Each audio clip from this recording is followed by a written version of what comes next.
Welcome to episode 8 of the Slightly Serious Sign podcast. This podcast is voted number 1 in the United States by our number 1 listener / watcher. We're not going to say it live, but if you want to go to YouTube, we're going to put the clip up so you know our number 1 listener will be on YouTube only. But thank you for voting us number 1. Everybody go thank them, people. Tyler, you want to introduce our guest today? Yeah, so today we're going to talk about UV flatbed printers, and we're definitely not experts on that, so we brought in somebody who I think is probably an expert in that. So Dustin David is with us today, so you can see him. A few things I want to cover before we get into that. A few people have asked, when's the next episode coming out is what they ask. If you haven't figured it out by now, we upload our videos every Monday. So if you're looking for the next one, it's every Monday. So just look for that. We'll try and be as consistent as we possibly can. Our travel schedules are kind of insane, but we're so far pulling it off. So fingers crossed, we'll upload every Monday. We'll let you know if that changes, but currently that's the plan. So thanks, guys. We appreciate all of you guys reaching out, asking us, looking for it. So it's been great. But again, Dustin, thanks for joining us. Can you just explain to people kind of like who you are, who you work for now, and kind of what your background in the industry is? For sure. So I started in 2000 for what was a competitor of yours here in Grand Rapids. One of your employees, Domingo Tobar, hired me. Advantage? Thanks, Domingo. Yeah, it was Advantage. Yep. So We've talked about Advantage a lot on this. As long as we can say names, right? Yeah, we can say names. If they don't, we'll just beep them out. Yeah. Okay, for sure. So I started in 2000. I was brought on as a tech support guy doing phone calls for Gerber equipment. So it was an exciting time. It was a lot of fun. I did that for about 12 years before I got into product development. And at that point, I started to manage both the hardware and the consumable side of the business. So I dealt with a lot of different manufacturers at that point, bringing them on, running a demo center, supporting sales reps. And I got kind of sick of being in the office all the time. So I kind of as a natural progression, I got into sales, got out in the field. Been doing that for about 6 years now. I work for a competitor on the West Coast, Grimco. You can say them. I can say it. Okay. So I worked for Grimco for about 4 years. I did basically regional hardware support. So I sold flatbeds, cutters, things like that, all up and down the West Coast. And then the opportunity came to move on to Vanguard. So I moved back to the Midwest, and I'm glad to be back in kind of normal world here. So love the Midwest. I'm just glad to get back for sure. Yeah. So it's not on my paper. What made you kind of take the job at Vanguard and come? Well, obviously you wanted to come back to Midwest. It sounds like just one thing, but why Vanguard, I guess, for coming back?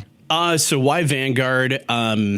This kind of gets into the founding of Vanguard and everything like that. So I had a working relationship with Dave Sitch way back in the day when he was at CET.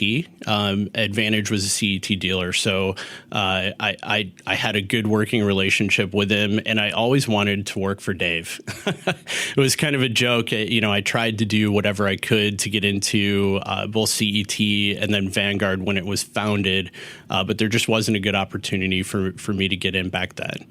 So when the opportunity came up, Jim, one of the other founders, posted it on LinkedIn, and the rest is history. So I was looking for a reason to get back to the Midwest. I applied for a few jobs, and the Vanguard job popped up, and I was all about it and going after it as hard as I could, for sure. So Vanguard, it was founded in 2015 by Dave Sitch, Jim Case, and Jim Peterson. And like I said, I tried to get into it when I could, initially, but as a startup, they didn't have a position for me. So finally, the sales job in the Midwest opened up, and I was able to get aboard, for sure.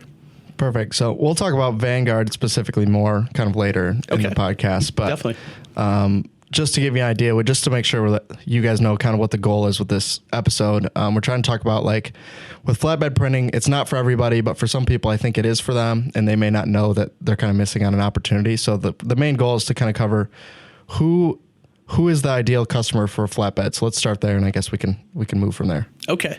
So the ideal client for a flatbed printer is going to be somebody who is wasting a lot of time mounting material to rigid substrates, right? That's the number one thing that I see is you've got a pretty expensive vinyl, a pretty expensive laminate, and then a lot of labor to actually mount that vinyl to a sheet of coroplast or to a sheet of PVC.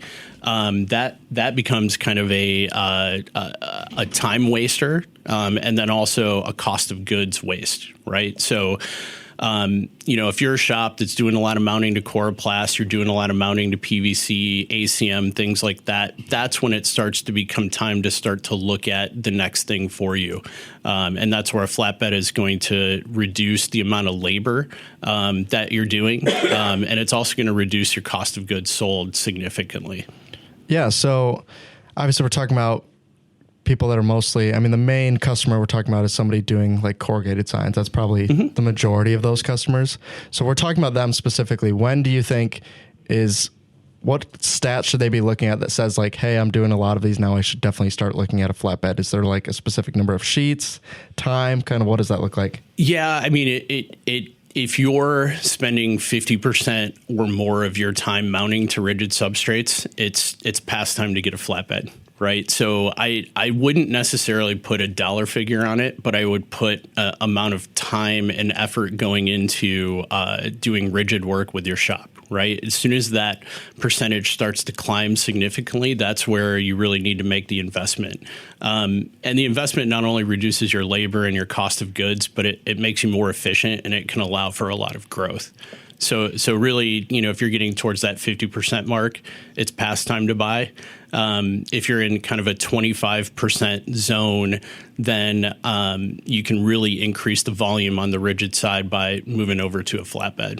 It makes your employees significantly more efficient as well. I think depending on region too, I think that number might get lower, right? So if you're in California where labor rates are significantly higher, when you get to 50%, you're paying a lot of money in labor costs, right? And absolutely, with equipment, the price is the same, right? Whether you place one here in Michigan or you place one in California, the printer is the same price, right? Yep. The difference is that labor here might be cheaper than it is in, say, like New York or California. So I think, like you said, if you're at that 25% mark, but you live in your labor costs are really high, that might be a time to start being like, hey, if we can substitute a guy, or say if your people really suck at it. Yeah. If your people really suck at putting it on their substrates, it might be time to print it. And there's a big waste factor as well, right?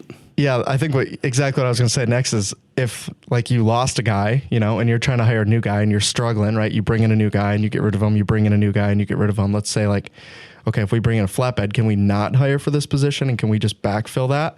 If the answer is yes, then like, okay, maybe it's time to start looking. I think that should be a major factor. If you have your labor rates, which a lot of shops might not even have that, might not even really have it written down what they're paying in labor. Yeah.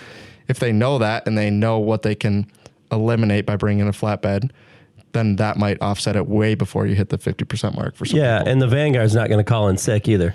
Correct. It's going to be every time you get here, it's going to be there happy, waiting to work. Where that's not like employees, not always the case. Like, and the other thing too that you need to think about is outsourcing. Right.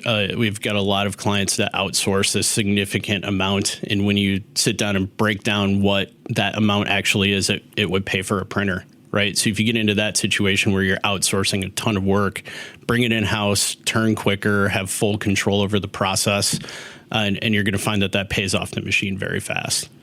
Yeah. So basically two avenues. So one is labor and the second one is outsourcing is kind of the main, when we're looking at it here, right? If we're looking at, is this a good customer for this?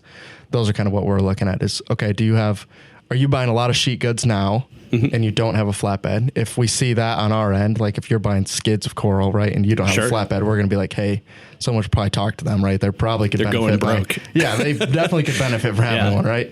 Yeah. And then the second one is if we see them turning a lot of substrates, but they're not buying any from us. And we go in there and they're buying from, like a Science 365, we can say their name too. Sure. If they're buying from them, then it's like, okay, how much are you buying? Like, let's just sit down and do the math, right? That's really all it is. Like, look at how much you're outsourcing, look at what the cost of goods is if you were to buy it from us and make them yourself, and then look at the price. Even we will usually run it like based off the financing price of the Vanguard. Like, are you going to save more than X dollars a month by bringing it in house? If yes, then bring it in. It makes perfect sense. And when you're talking about some of the wholesalers out there like 365, what you'll notice is that it's cheap, and that's what everybody's going to say. Hey, I can get them here. It's cheap, but you're leaving margin on the table. Right. And that margin will pay for more employees. It'll pay for business growth. It's going to pay for the printer in the long run. So, outsourcing can be good. It can be a good bridge to get you into new markets and to allow you to bring on the flatbed easier. But there's a point where you're just throwing margin away. And that's where you bring the machine in and you're going to bring that margin back in house. I think something we don't talk about too is how much business people turn away. And I think especially if you have a business that has, a dozen or more employees, like you might not even know what business is getting turned away because they just know like, oh yeah, we can't do that, right? Somebody comes in and they're like, hey, I need 2 signs today. Like, is that an option? And if you're only outsourcing, you're going to be like, no, like I can't do it. And they're gonna be like, okay. And they're just going to leave and go to the next guy.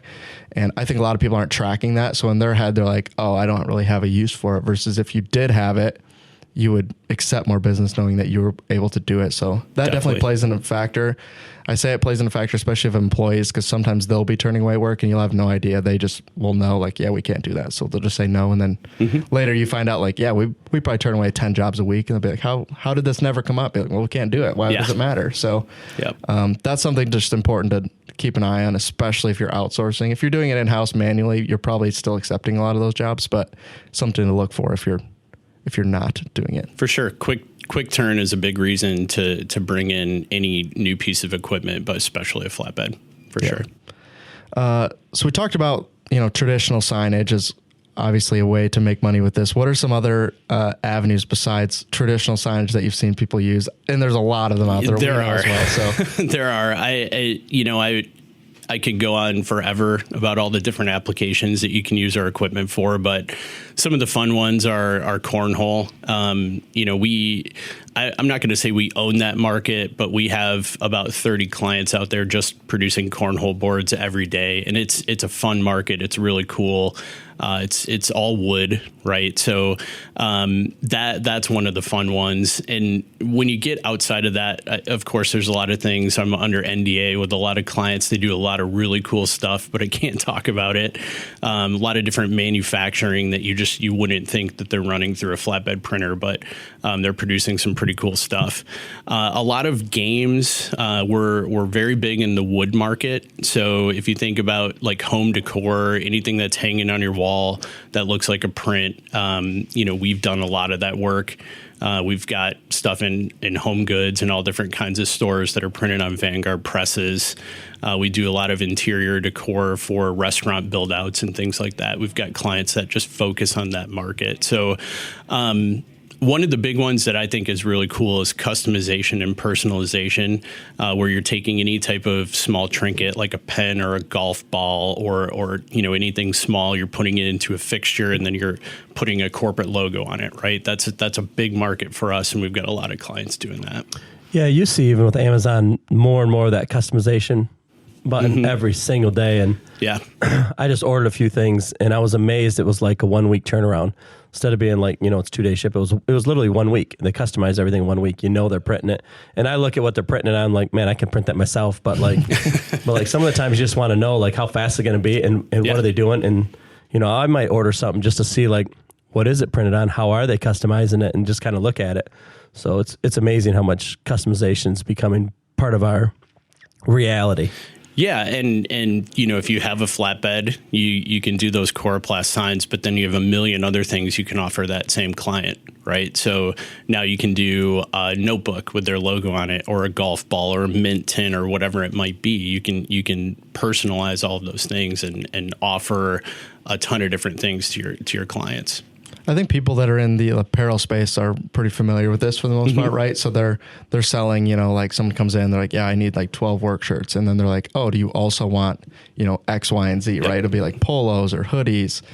But on the signage side, we don't necessarily do that, right? Like if someone comes in and they want 12 yard signs, we're usually like, okay, here's 12 yard signs. Thanks. Come again. Versus if you had a flatbed, you kind of could at least get into that market. Maybe you're not going to specialize in it, right? Maybe you're not going to ship to Amazon, which you totally could, but you could definitely offer like, hey, we did your 12 signs and here's, X, here's a notepad, here's a pen, here's all of this random promotional product stuff that you can kind of get into because you have the equipment to do it versus before you would have to order that ahead of time or just skip it all entirely. Yeah. So. And it's pretty easy to do, right? So if you're have a retail space where your clients are walking in, you can build out a nice little showroom with a ton of different stuff and just basically point at what you can do for the client and upsell them right there.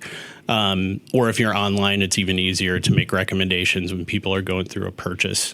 You can recommend other items. You can even have software that throws their logo on a golf ball for you and it pops up, right? So there's a lot of cool stuff you can do. Yeah, we used to sell it the opposite way to the sign guy. We were always like, hey, if you're doing 4 of their cars, give them a polo shirt with their logo on it. You have that capability of doing that.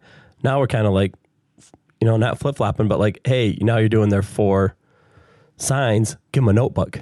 Yep. Or give them pens or something, you know what I mean? Sure. Like instead of like a shirt, like, so it's kind of flip-flop. Or they come in for 4 shirts, give them a notebook. So, definitely.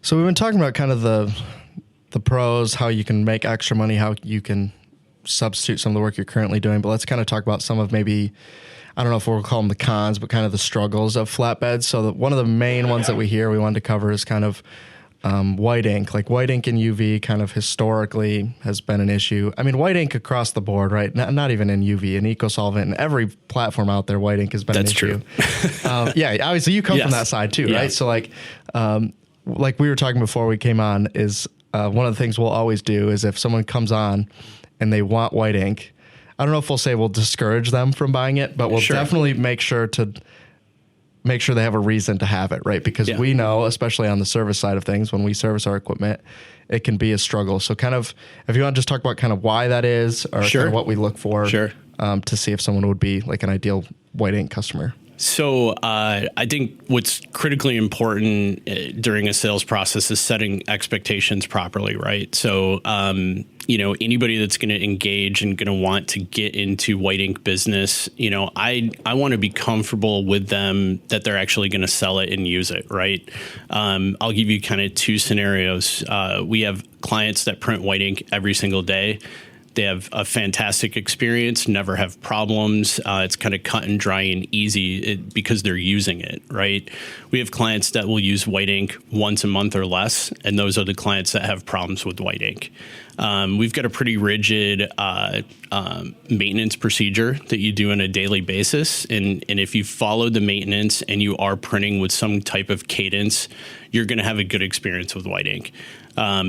If you're not going to have a good experience with white ink. And, I would say it's kind of a blanket statement across the industry. It doesn't really matter what product you have. If you have white ink, it's going to be a consistent experience. Yeah. Yeah. So like from our side, what we've seen is we've done that same thing, right? Go through the sales cycle. Are you going to use it? Yes, we're going to use it every single day.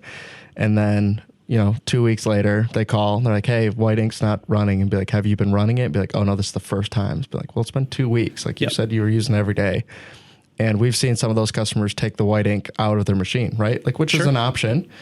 But you already paid for that white ink head, right? Like, so that's why we always tell people, like, we want to make sure you're going to use it, because if not, you're going to take it out and you already paid for it, right? So like, that's just lost money on your end. So exactly why we're always being very particular about, like, do you really need it? Like, we're not just asking, like, obviously we would love to sell you white ink in your machine, right?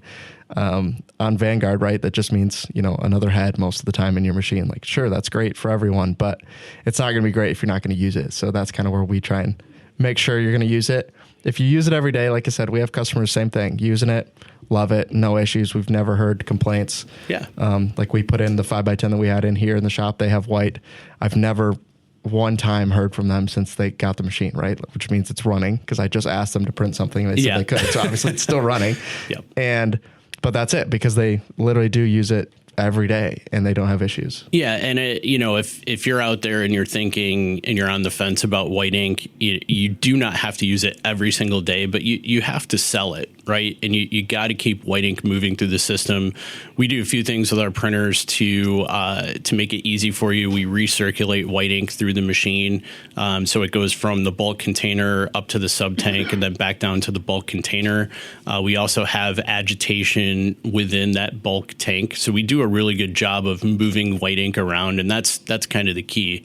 The only thing that we can't do is we can't suck the ink out of the head and put it back into the head, right? And that's where the printing comes in.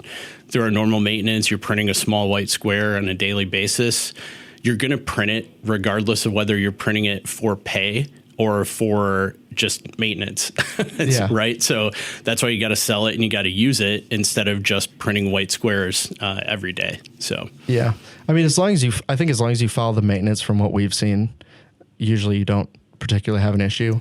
Or the only time we've run into issues with white ink is people that were just printing on white and then didn't realize they had an issue, right? Like the whole time they've been thinking they've been printing white, and then when we look back, they're like, you had an issue 4 weeks ago. You just haven't been paying close attention. So doing the maintenance is one thing, but actually like checking to see that it's actually printing properly is the second thing. And I think if you do those two things, I think even if you didn't run it every day, you won't have an issue. But it's a lot easier if you're running it every day, which is why we usually emphasize like, okay, let's just make sure you're going to use it, because what we don't want to do is you to have issues and call us with it when we kind of told you ahead of time, right? Like, just be aware. White ink across the board, not just Vanguard, not even just UV, just everything in general. It's always going to be a little bit difficult to deal with. So, and to clear it up, it's properties of the white ink. It ain't every color's the same way. Like if you don't print CMYK white, you don't print all of them. Chances are you're going to have a problem with white and not the other colors, just because the properties of white. It's not because you don't. It's because you don't use it, but CMYK can go longer without using it than white. Yeah, and white, I don't want to get super into the weeds and technical, but it uses titanium oxide, basically pigment. That's what creates white ink, and it's heavier than all of the other pigments combined, right? So that's why it needs to be circulated. It needs to be agitated because it can tend to fall out of solution. That's where you start to have trouble. So it definitely is just the nature of the pigment in the ink that causes those problems. And the key is just you got to use it. Our presses are field upgradable, so you can start with a CMYK press and add white in the future. I do have clients that purchase white and then they find just through the normal course of business they're not selling it, so they'll remove it. It's easy to go either way with our equipment. I have another question, and I know the answer, but I wanted you to explain it. Why do you call the Vanguard a press and not a printer?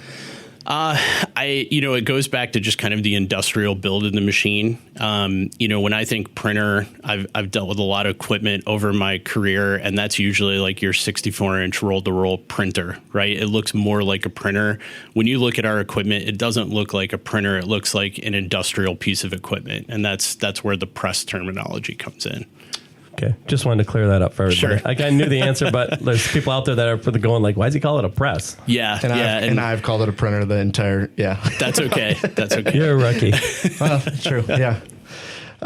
So we talked about kind of the white, right? But the other thing we kind of want to cover is who is not an ideal customer for a flatbed, right? Like we always talk about like qualifying leads here, right? So we want to make sure that they're an ideal customer for a flatbed. One is because of, like white ink, but just in general, like with really any equipment, right? It's only going to work if you're going to run it, right? So we want to make sure that like if we're going to place it, that it's going to be good for both parties. So who would you say is not like an ideal customer? It's a great question. First I would say people that can't physically fit it in the shop, right? More often than not. Amen. We do run into that. It's a problem. Our equipment is all welded together. It doesn't come apart like some other competitors' models that build just inferior machines, right? So you got to be able to get it into the space.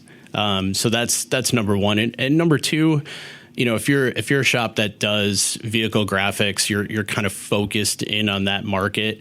You might not be paying a lot of attention to outdoor signage, and it might not be the best move for your business, right? You really have to look at what you're selling, what your clients are, and if you're not doing rigid, it's not a good fit. Right. So we don't wrap vehicles. We don't produce a press that is capable of wrapping vehicles. It's mainly ink technology. There are very few UV inks on the market that are approved for wrapping vehicles. And they typically go into like the fleet market doing the sides of trucks and things like that. So you're not going to see too many, Porsches wrapped with UV ink. That's just not a thing. Yeah, with UV ink, I mean, you're just running into flexibility issues is mostly what that comes down to. So some of our, like ones that we compete with out there that sell UV into that mostly are recommending for trucks, right? They're doing flat surfaces. They're going over rivets and you might crack, but mostly it's not too big of an issue. But for sure. So that kind of covers everything on the flatbed side. So we just want to go through, we had talked about kind of like how Vanguard started, but let's talk about like what sets Vanguard apart from, some of the competitors in the market. Sure. Well, so, with the way we approach the market is we build a press that's field upgradable, that allows a client to start within a specific price point that they can achieve. And then as their business grows, we can come out, we can field upgrade the press, we can add more heads and effectively make it faster. Right. So our equipment is scalable and it does allow our clients to grow as they own the machine. So it's one of the key things that sets us apart from most of our competitors.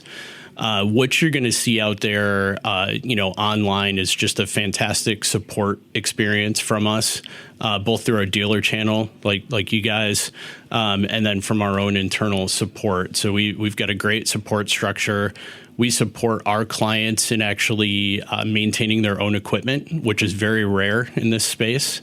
Most of our competitors will not allow you to turn a screwdriver on your own machine. So we do, and we also offer training courses in Atlanta where your employees can fly down. They can go through a service training, just like our technicians, like your technicians have gone through.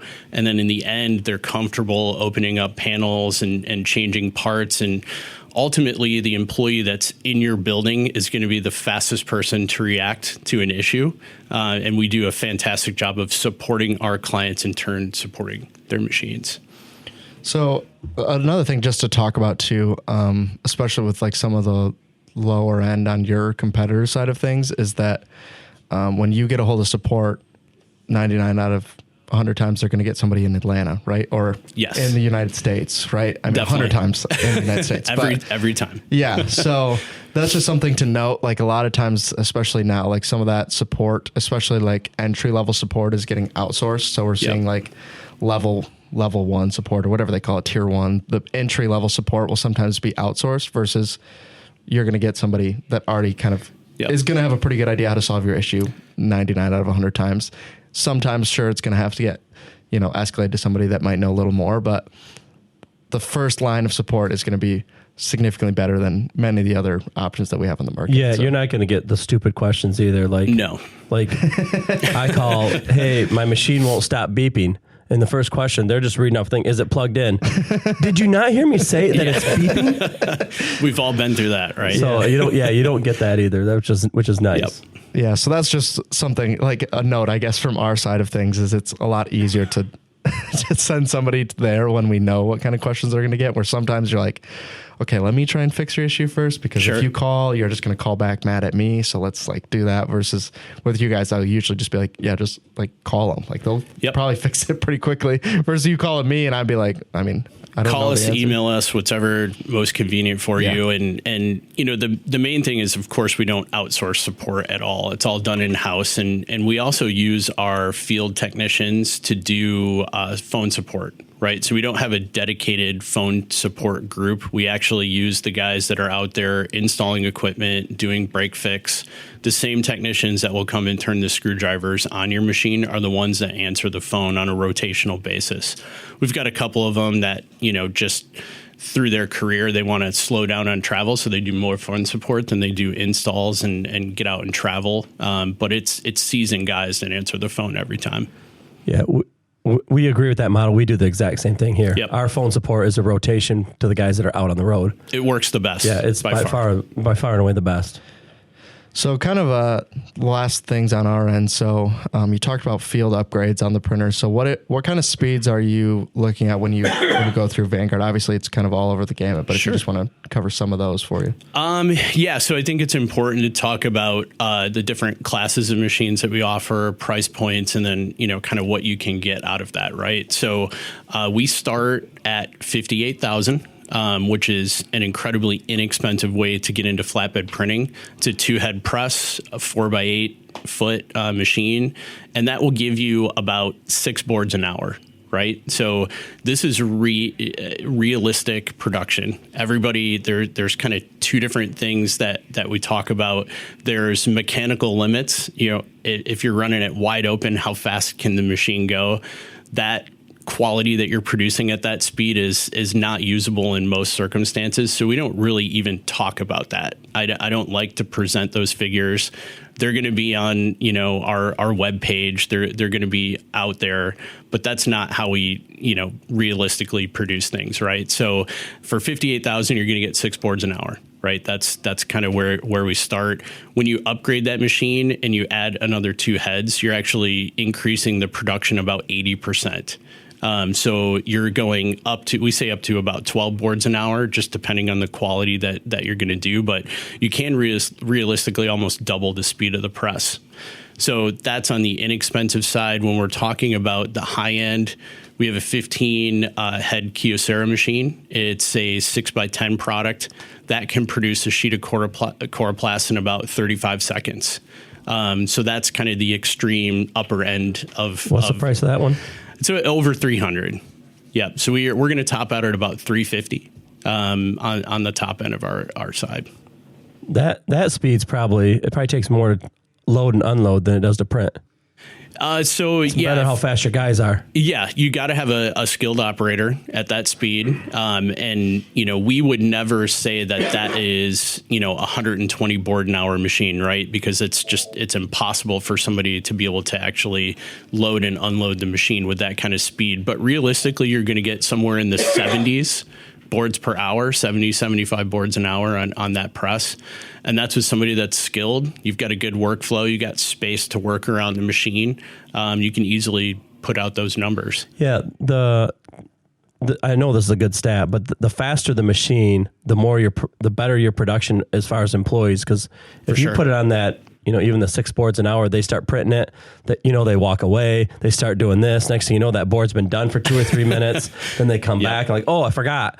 But when the machine's just printing, they're standing right there waiting to take it off. Yeah. Versus, when the slower the machine, the more that guy wanders and that's true. Or you want him to do other things while instead of sitting watching that. So, the faster the machine, the better your production is as far as, pulling the board off, putting the board back on. Definitely. Yeah. Any of our high speed presses will make your employees run around them, which is a good thing. Right. So, our entry level machine that we talked about at 58,000, that's a belt drive. So we move the carriage back and forth with a rubber belt, a motor, and a pulley system. On our high speed presses, we use a magnetic linear rail. So think about that as like a roller coaster or high speed train, similar technology. It's just driving it back and forth with magnets. And when you get into that type of press, your employee has to be focused, right? If they want to maximize production, they can't walk away. They're in front of it. They're loading it, unloading it constantly. It's, 2 minutes on the low side all the way up to 35 seconds, just depending on which machine you have. So it's fast. Yeah, one thing just to note kind of on what you talked about at the beginning too, you're talking about the entry-level price, and then you said 4x8 model. So what to note is if you look at some of the competitors out there, they're going to have a lower entry-level price probably, but they're not talking about a 4x8 machine, right? We're talking about smaller versions of that, which the picture may show you a 4x8 when they give you the price, but then when you nail down into it, it's a smaller press, right? We're talking like some are down to like 2x4, right? Yeah, we're talking like super small presses, but they'll advertise them in that space. So then when you go in, you're going to think this is a great deal, and then find out that, to get the 4x8, it's more expensive, or at least the same price. So that's just something to think about. in terms of the speed you're talking about, we have 2 separate videos on our social media of that exact press you're talking about running. Sure. And I think I clocked the start to stop time at like 32 seconds to do a 4x8. So when they said 35, they're not lying. It literally is. And it looked good too. We were standing right there. It looks good. Yeah. And it's good from, good from 6 inches away. Like it's not like a billboard quality, I think is what some of them call it. Or it's a 50 footer. It's great from 50 feet away, but we'll only quote sellable quality. Right. And now sellable quality might be on a sheet of coroplast. It might not be, backlit acrylic in a museum. Right. Because different applications require different number of passes and speed and things like that. But, when we talk about high speed production, that's typically an outdoor sign on a PVC, on an ACM, on a sheet of coroplast.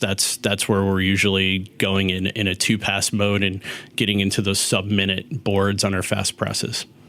Perfect. Well, I think that pretty much. Did you have anything else you wanted to ask him? No, I think that sums it up. But where can they find out more information? VanguardDigital.com. I'm on all different varieties of social media as well, and of course Wensco.com to check us out for sure. And this is kind of wrapping it up because we're kind of running out of time. But I think we got to have it come back at some point because I think we need to really talk about what you just said, passes and speed and that kind of stuff. What does it mean? When do you do it? Like, I think there's a lot of people out there that want to know more information about that because they hear you talk about it. They have no idea what you're talking about. Like, is it 2 passes? Is it 6 passes? I mean, so we'll have to have you come back out at some point and we'll go back through it. But we break it down and we make it pretty easy, but we can definitely get down into the weeds any time. I know there's a fair amount of UV nerds that want to know like what's going on. Yeah, especially someone that's in the market, right? But if you are, like I said, just reach out to us. We can at least get you pointed in the right direction. We can get you in contact with for sure Dustin. We can go from there. But I think that wraps it up. Thanks for coming out. We appreciate Dustin. it. Thanks for having me. Definitely the best dressed guest that we've had yet. So we appreciate you coming out. Again, if you guys have any questions, reach out to us. We appreciate you guys listening, and we'll see you in the next episode. Thank you.